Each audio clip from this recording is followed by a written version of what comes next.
Oi pessoal, tudo bem? Hoje a gente vai falar com uma pessoa que conhece muito sobre a história da segunda imperatriz do Brasil, Dona Amélia. Ela mesma vai se apresentar para vocês. Oi, meu nome é Cláudia Tomé Vitti. Eu vou falar hoje um pouco sobre a Imperatriz Dona Amélia e a filha dela, a Princesa Dona Maria Amélia. Então, Cláudia, quando sai a biografia que você está preparando sobre Dona Amélia? Aí, eu espero que em 2020. Eu pretendo esse ano terminar e aí no ano que vem conseguir uma editora e quem sabe até o final de 2020 ela saia finalmente, que já faz muitos anos que esse projeto está em andamento. Como é que foi montar esse quebra-cabeça da vida da segunda imperatriz do Brasil? Esse foi um projeto de uma vida, porque Dona Amélia viveu muito poucos anos no Brasil. Ela nasceu no norte da Itália, ela cresceu na Baviera, depois ela viveu um pouquinho no Rio de Janeiro, foi para o exílio na França, viveu em Portugal metade da vida, com muitas viagens de longas estadias na Alemanha, na Baviera, fez algumas visitas para parentes na Inglaterra, na Suécia. E quando ela faleceu, a única irmã dela que ainda estava viva era a Rainha Josefina da Suécia. Então, uma boa parte dos documentos, das cartas, das coisas mais pessoais dela foram parar na Suécia. Então, reunir todo esse material foi realmente um quebra-cabeças em arquivos e castelos e museus em todos esses países que eu mencionei.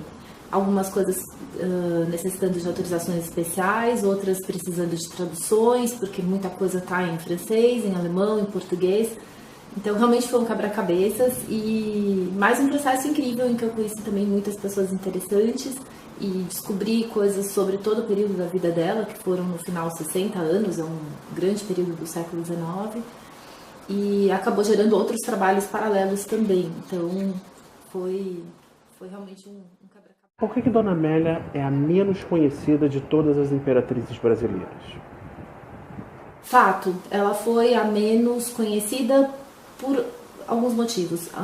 Dona Leopoldina foi a primeira imperatriz, ela teve uma importância política incrível, imensa, participou do processo da independência do Brasil, teve uma relevância muito maior, foi mãe de uma rainha para Portugal, de um imperador para o Brasil.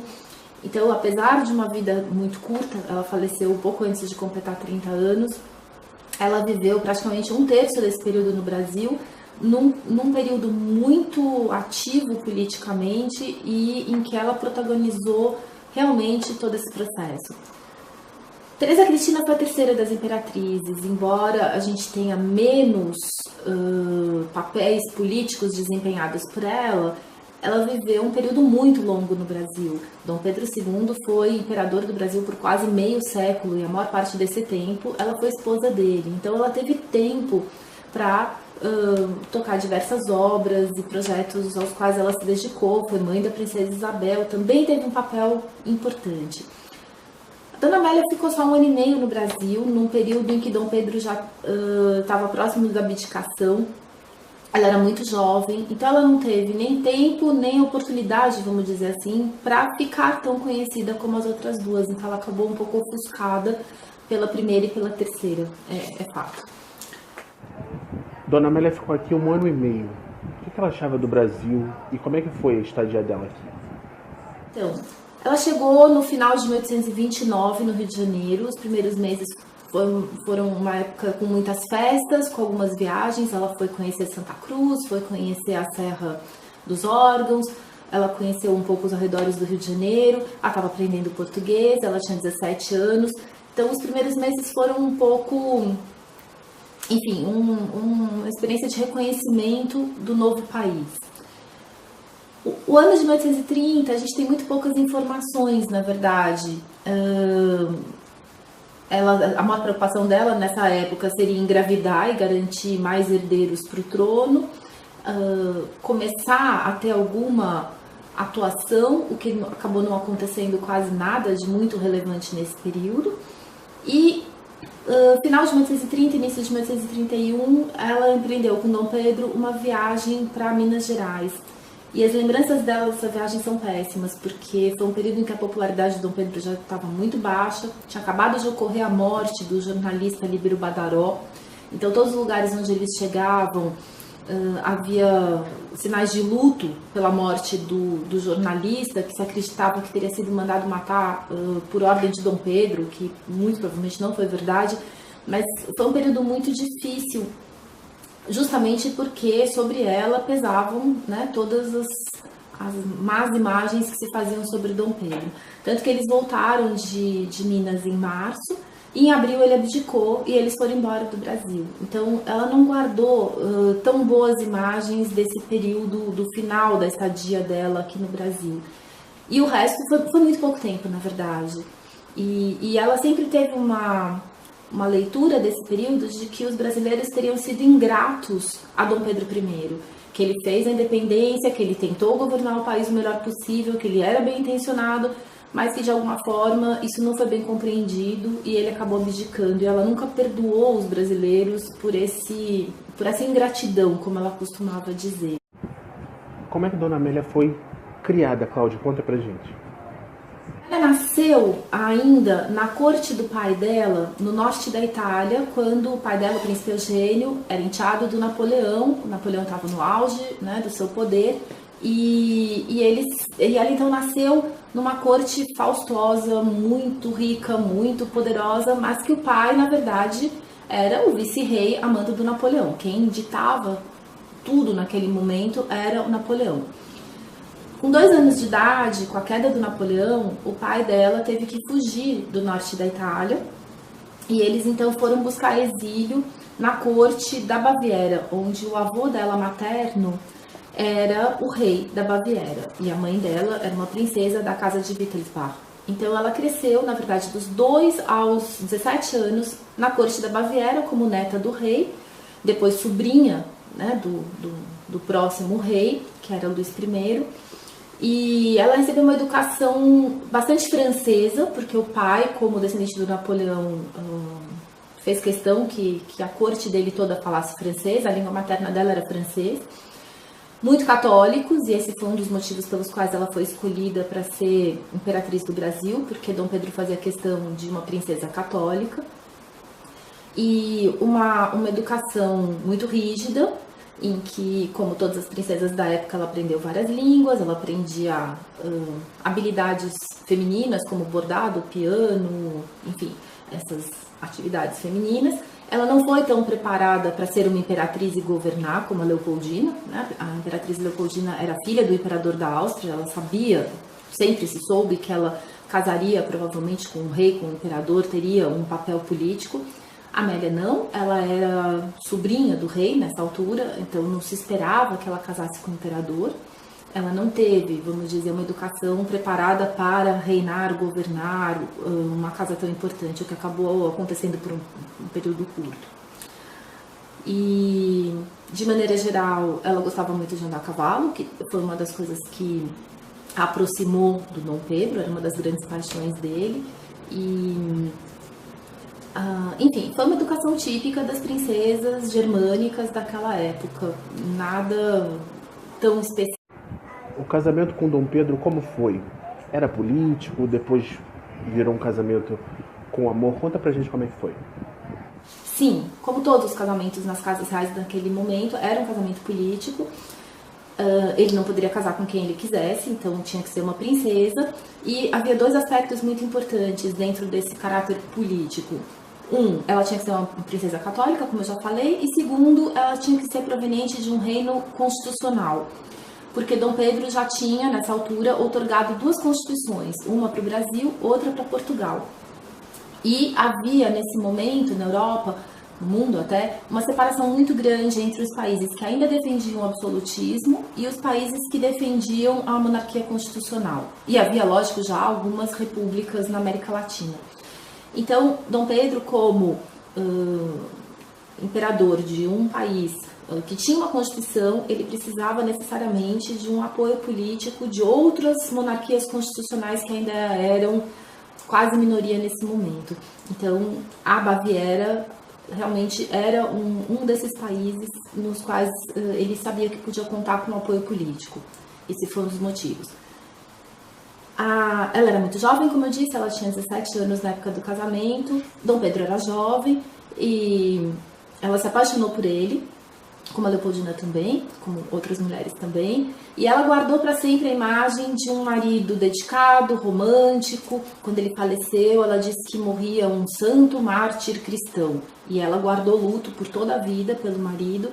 Ela teve realmente uma visão romântica, uma devoção por ele, pela imagem dele, e ela pegou também um final de vida dele, na verdade, porque Dom Pedro faleceu muito jovem, ela foi a última esposa, então eles também conviveram muito pouco tempo, porque foi esse ano e meio no Brasil. Durante o exílio, quando eles foram embora, também foi muito pouco tempo juntos, e logo ele faleceu, então ela guardou uma imagem meio de lua de mel do marido. Como é que foi o exílio, né, quando Dom Pedro I abdicou da coroa brasileira? Eles conviveram, como é que foi? Eles saíram do Brasil no começo de abril de 1831 e foram para a França. Dom Pedro cogitou primeiro passar esse exílio na Inglaterra. Ele estava em dúvida entre Inglaterra e França, então eles foram para a Inglaterra, depois voltaram para a França. A Inglaterra era muito caro, a vida, como até hoje, e eles também não tiveram um grande apoio político do governo inglês. Então ele achou que na França, como também era uma monarquia constitucional, ele teria provavelmente mais apoio. E então ele passou alguns meses na França angariando justamente recursos e apoio. E em janeiro de 1832 ele partiu para uma guerra contra o irmão Dom Miguel, que defendia um governo absolutista em Portugal, e ele defendia um governo liberal. Dona Amélia ficou em Paris. Dia 1º de dezembro de 1831, ela teve a única filha, a princesa Maria Amélia, que nasceu em Paris. Inclusive, os padrinhos foram os reis da França, o rei Luís Felipe e a rainha Maria Amélia, por isso ela chamou Maria Amélia, não por causa da mãe, mas por causa da madrinha. E Dona Amélia ficou, então, o ano de 1832 inteiro, sozinha em Paris, com a filha, que era bebê, a princesa Maria Amélia, e com a rainha de Portugal, Dona Maria da Glória, por quem os dois exércitos em Portugal estavam guerreando, né? Ela representava o governo liberal constitucional que Dom Pedro queria instituir em Portugal, fazendo do país uma nação mais moderna. E Dom Miguel acreditava e defendia a ideia de que o único regime legítimo seria o absolutismo, e então ele tinha tomado o poder como um rei absoluto.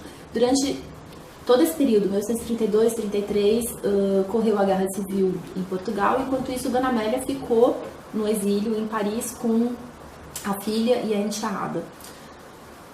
Em setembro de 1833, quando Dom Pedro já tinha praticamente vencido a guerra, então ele mandou que a esposa e as filhas voltassem para Portugal, enfim, fossem para Portugal, elas nunca tinham estado em Portugal.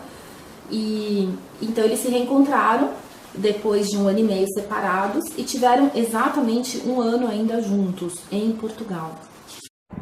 Como é que foi o período delas com Dom Pedro? Como é que foi a convivência delas no tempo em que elas estiveram com Dom Pedro? Como eu disse, foi só um ano. Ainda era um final de guerra civil, praticamente, né? O final de 1833 e 2/3 de 1834. Dom Pedro apresentou a filha como rainha de Portugal em todas as ocasiões e solenidades, sempre tendo ao lado a esposa. Então a gente tem uma iconografia na época muito interessante em que sempre aparece Dom Pedro no meio, como Dom Pedro IV, que tinha abdicado do trono em nome da filha, a rainha, então, Dona Maria II, ele como regente dela, e a seu lado a esposa, Dona Amélia. A gente encontra várias imagens em que aparece ele com a Constituição na mão, ou a Maria da Glória com a Constituição na mão, mas sempre Dona Amélia ao lado. Então foi um período em que os três conviveram muito de perto, visitando inclusive alguns lugares em Portugal. Teve uma viagem para o Porto, e nesse momento eles se apresentaram na cidade onde tinha ocorrido o cerco do Porto e onde Dom Pedro tinha efetivamente passado quase todo o período da guerra. E aí, voltando para Lisboa, pouco depois ele faleceu. Ele tinha contraído tuberculose durante esses anos de guerra e ele faleceu, então, com 36 anos, muito jovem, e Dona Amélia ficou viúva com 22. Depois da morte de Dom Pedro, Dona Amélia foi afastada de Dona Maria, e eu queria saber se ela era madrinha de Pedro V, filho da Maria II, da Maria da Glória. Depois que Dom Pedro morreu e Dona Maria II efetivamente se tornou rainha reinante em Portugal, Dona Amélia tinha uma influência muito grande sobre ela, como madrasta, como companheira de exílio. Elas tinham uma diferença só de 7 anos de uma para outra, elas tinham convivido muito, embora Dona Amélia fosse a madrasta e ela a enteada. E existia, lógico, um interesse na corte, várias pessoas gostariam de ter mais influência sobre a rainha. Isso efetivamente aconteceu com intrigas palacianas e com o desejo da própria Maria II de ser mais independente, não ter que responder para a madrasta, não ter mais que obedecer uma autoridade materna, vamos dizer assim. Dona Amélia foi convidada a se retirar do Palácio das Necessidades, onde a Maria II vivia, até porque ela ia se casar com Dom Fernando, que foi o segundo marido dela. O primeiro marido dela tinha sido Dom Augusto, irmão da Dona Amélia, que chegou em Portugal e depois de 2 meses faleceu.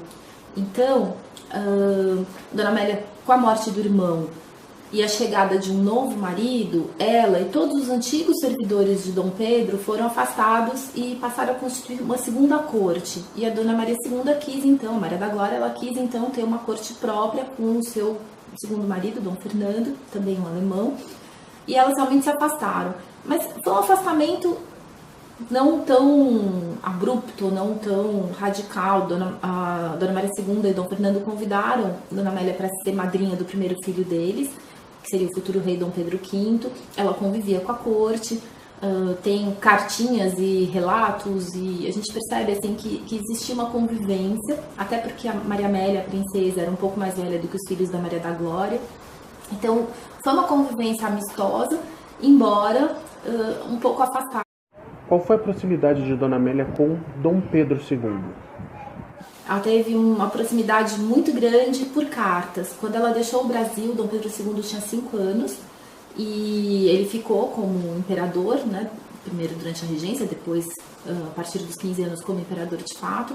E ela influenciou muito, não só a educação dele, mas toda vários momentos da vida, quando ele estava para casar, quando ele procurou alguém para orientar a educação das filhas. Em vários momentos, Dona Amélia participou das decisões da vida dele pessoal e até um pouco política. Durante a Guerra do Paraguai, a gente vê na correspondência que ela estava muito bem informada, dava opinião sobre o que ela achava que seria melhor ou não, ele mandar o genro ou não para participar da guerra. Ela sempre foi muito presente através de cartas. A gente tem mais de 500 cartas dela para Dom Pedro II durante a vida. E eles só se reencontraram muito tempo depois. Ela deixou o Brasil em 1831, eles se reencontraram 40 anos depois. Ele já era um homem maduro, até parecendo mais velho. Ela já era uma senhora, 2 anos, 1 ano e meio antes de falecer, quando eles finalmente se reencontraram. Foi um encontro muito emocionante, mas durante toda a vida eles mantiveram uma correspondência muito próxima. Ela dedicou parte da sua vida à caridade? Bom, Dona Amélia sempre se dedicou muito à caridade, como era esperado de qualquer nobre naquele momento, naquela época, como era muito esperado de uma imperatriz, mas ela realmente foi além. Depois que o marido dela faleceu, e ela se sensibilizou muito com a questão dos órfãos da Guerra Civil. Ela acabou se envolvendo muito na administração de orfanatos, investindo o dinheiro dela, inclusive, para a manutenção de algumas instituições em Portugal. Depois da morte da filha, a princesa Maria Amélia morreu solteira, com 21 anos, também de tuberculose. E muitos dos irmãos dela também morreram de tuberculose, assim como Dom Pedro. Então, para ela, a questão de tentar descobrir a cura da tuberculose se tornou uma questão muito importante, muito pessoal. E ela realmente investiu boa parte da fortuna dela, que ela tinha de herança paterna, que no fundo ainda era um dinheiro da época do Napoleão, na construção de um hospital na Ilha da Madeira, que funciona como uma instituição de caridade até hoje. Como todas as mulheres nobres da época, especialmente as princesas, Dona Amélia desde cedo foi instruída a se dedicar à caridade, que era uma coisa normal. Como imperatriz, esse papel era logicamente ainda mais importante, não existiam tantas instituições sociais para cumprir esse papel, então era esperado que a imperatriz assumisse uma boa parte do que era feito como auxílio a doentes, a viúvas, a órfãos, a mutilados de guerra, etc. Principalmente em Portugal, ela vai assumir isso depois que Dom Pedro morre, até porque, como consequência da guerra, passaram a existir muitos veteranos de guerra e muitos órfãos de guerra, então ela assume várias instituições com dinheiro próprio e com, enfim, a dedicação dela pessoalmente em cuidar dessas instituições. Anos depois, quando a única filha dela morre, a Princesa Maria Amélia morre com 21 anos, de tuberculose na Ilha da Madeira. Foi a mesma doença que matou o pai e alguns irmãos de Dona Amélia. Então ela tomou essa questão da tuberculose como uma coisa muito pessoal. E ela investiu uma boa parte da herança que ela recebeu por parte de pai, que no fundo ainda era um dinheiro via Napoleão, na construção de um hospital na Ilha da Madeira, onde a filha dela tinha falecido, para que a população carente da Madeira, que era contaminada com as pessoas que iam para lá tentando se curar, tivessem também um auxílio. Esse hospital existe até hoje, não mais como cuidados com tuberculose, mas com outras funções sociais, e foi uma das grandes obras que ela deixou.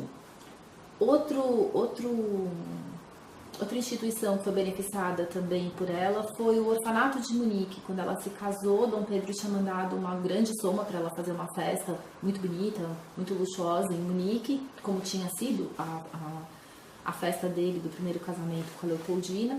Era uma soma muito grande e a família e ela decidiram então fazer uma festa menor, uma coisa mais restrita no próprio palácio para a família e usar esse dinheiro como capital para que 2 órfãs do orfanato da cidade de Munique tivessem direito a um dote, para elas poderem então casar e ter uma família, porque até então as órfãs não tinham esse privilégio, vamos chamar assim, elas tinham que trabalhar ou se tornar freiras em alguma instituição que as aceitasse sem dote. Esse era um problema das jovens daquela época. E é interessante que essa instituição existe até hoje, esse capital continua investido até hoje, e 2 meninas por ano continuam sendo escolhidas, não mais para receber um dote para casar, mas para poder aplicar nos estudos, fazer uma pós-graduação, fazer um curso, alguma coisa que faça diferença na vida delas. É a Fundação Brasileira. Do que ela faleceu e com quantos anos? Dona Amélia faleceu em janeiro de 1873, do coração. Ela já sofria do coração desde os 40 anos, mais ou menos. Ela tinha dores no peito, ela sofria de mangina.